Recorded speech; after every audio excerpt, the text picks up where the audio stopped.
If you do enough philosophy, eventually you reach a point, after a long while of doing it, after a lot of confusion and a lot of questioning and a lot of scratching your head, trying to get the answers, but really not being able to get clear, straightforward answers, you come to the point where you wonder, well, what's the point? This all sounds like word games and mind games. But that is the point. The point of philosophy is precisely to realize that reality is just a mind game. It's all a mind game. That means science is a mind game. That means religion is a mind game. That means business is a mind game. That means relationships are a mind game. That means marriage is a mind game. That means sex is a mind game. That means your ideas about yourself, your self-esteem, your self-confidence, all of your limiting beliefs, that's all a mind game. It means motivation is a mind game. It means school and university is a mind game. It means government, politics, and society are a mind game.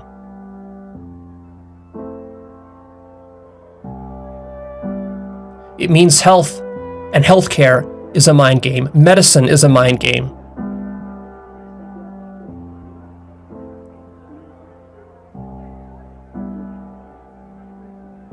And ultimately, it means that physical reality itself is a mind game. The problem is that you don't treat them as such. You don't treat these things like mind games. You're not dismissive of these problems. Why? Because it's part of your survival. And of course, as we've talked about in the past, survival is the ultimate mind game. Because birth and death are themselves just mind games. Literally things you're imagining in your mind. The importance of being alive. This is a mental bias. It's an arbitrary bias that you've developed. The idea that you're going to die. This is an arbitrary idea that you've picked up. It's not true. And you saying, no, Leo, it is true. I'm going to die one day.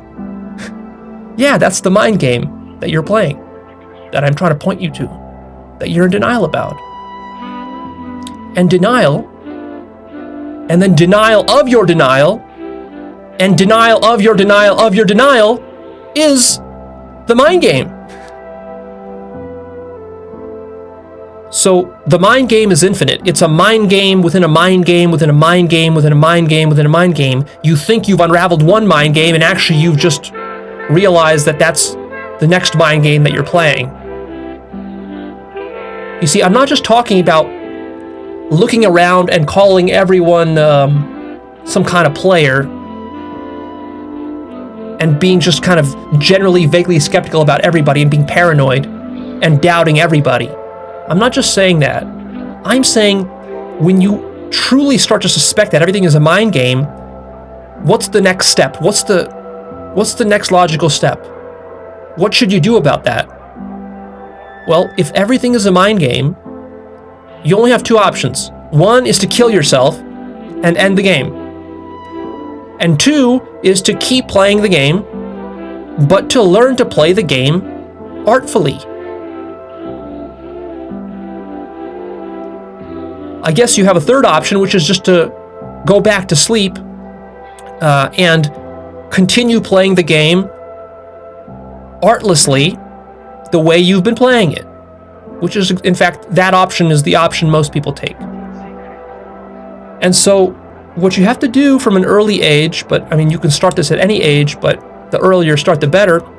What you can do is you can realize that it's all a game, then you can start to learn how the game is played. And you can learn principles and patterns and meta patterns. And then quickly, through trial and error and using a lot of intelligence, you can figure out how to play the game. And then the better you become at it, the more confident you feel, the higher your self-esteem becomes. You also start to get some of the fruits and rewards that are possible by playing the game well. And you avoid much of the suffering, which is the punishment for playing the game poorly. And then you start to fall in love with the game, and you enjoy the game.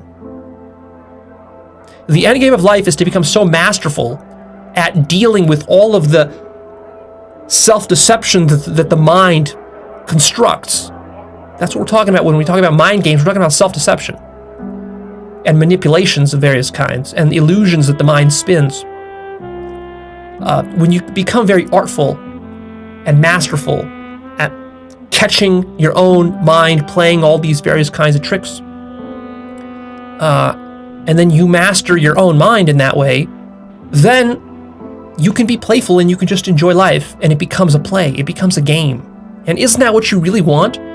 Do you want life to be work, or do you want life to be play? Do you want life to be a grind, or do you want life to be play? You want it to be play. So how do you get it to be play?